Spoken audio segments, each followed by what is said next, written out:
Political consultancy firm IUPAC के office और उसके को फाउंडर प्रतीक जैन के घर पर रेड मामले में 15 जनवरी को सुनवाई हुई सुप्रीम कोर्ट में। सुप्रीम कोर्ट के जज ने सीनियर एडवोकेट कपिल सिब्बल को फटकार लगा दी। कपिल सिब्बल ममता बनर्जी की तरफ से केस लड़ रहे हैं। ऐसे में सुप्रीम कोर्ट में इस पूरे केस पर क्या क्या हुआ और कपिल सिब्बल को जज ने क्या कहा, इस बीच उनकी किस तरीके से बहस हुई, चलिए आपको बताते हैं। कपिल सिब्बल पश्चिम बंगाल की सीएम ममता बनर्जी का पक्ष रखने के लिए कोर्ट में पेश हुए। कोर्ट ने उनसे कहा वो जज के मुंह में शब्द ना डालें, उन्हें ना बताएं उन्हें क्या मानना है क्या नहीं। दरअसल बार एंड बेंच के रिपोर्ट के मुताबिक कोर्ट प्रवर्तन निदेशालय यानी ईडी की याचिका पर सुनवाई कर रहा था, जिसमें रेड के दौरान पश्चिम बंगाल की सीएम ममता बनर्जी और पुलिस अफसरों के बीच दखल देने को लेकर सीबीआई जांच की मांग हुई। कलकत्ता हाई कोर्ट में दरअसल तृणमूल कांग्रेस की याचिका खारिज हो गई थी, जिसमें मांग की गई थी कि पार्टी का पॉलिटिकल डेटा गोपनीय रखा जाए। कपिल सिब्बल ने इस पर ऐतराज जताया और कहा कि हाई कोर्ट को इस पर सुनवाई करनी होगी। जस्टिस पीके मिश्रा और जस्टिस विपुल पंचोली की बेंच ने कहा कि हम हाई कोर्ट के रवैये से बहुत परेशान हैं। कपिल सिब्बल ने कहा, कल सुनवाई हुई थी और सुप्रीम कोर्ट को ये मानना होगा कि हाई कोर्ट न्याय प्रदान करने में असमर्थ है। सिब्बल की इस बात पर बेंच को गुस्सा आ गया। उन्होंने कहा, आप मेरे मुंह में शब्द नहीं डाल सकते, हम फैसला करेंगे हमें क्या मानना है क्या नहीं। दरअसल कपिल सिब्बल ने बहस के दौरान कहा था कि हाईकोर्ट को सुनवाई करनी होगी और फैसला सुनाना होगा, फिर हम अपील करेंगे। उन्होंने बताया हाईकोर्ट ने साथ ही सुनवाई भी शुरू कर दी है।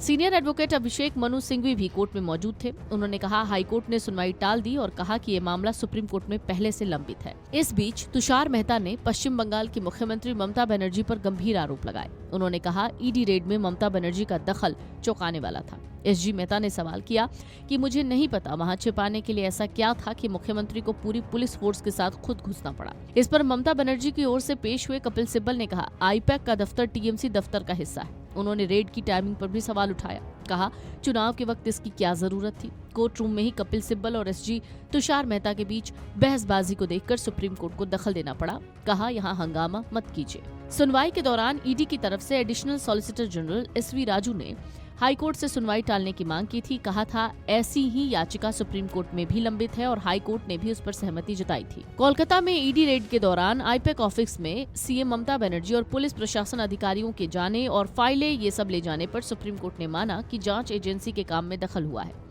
दरअसल सुनवाई के दौरान सॉलिसिटर जनरल तुषार मेहता ने कहा था कि ईडी के अधिकारियों को छापे वाली जगह पर कुछ दस्तावेजों के बारे में खबर मिली जो जांच के दायरे में है।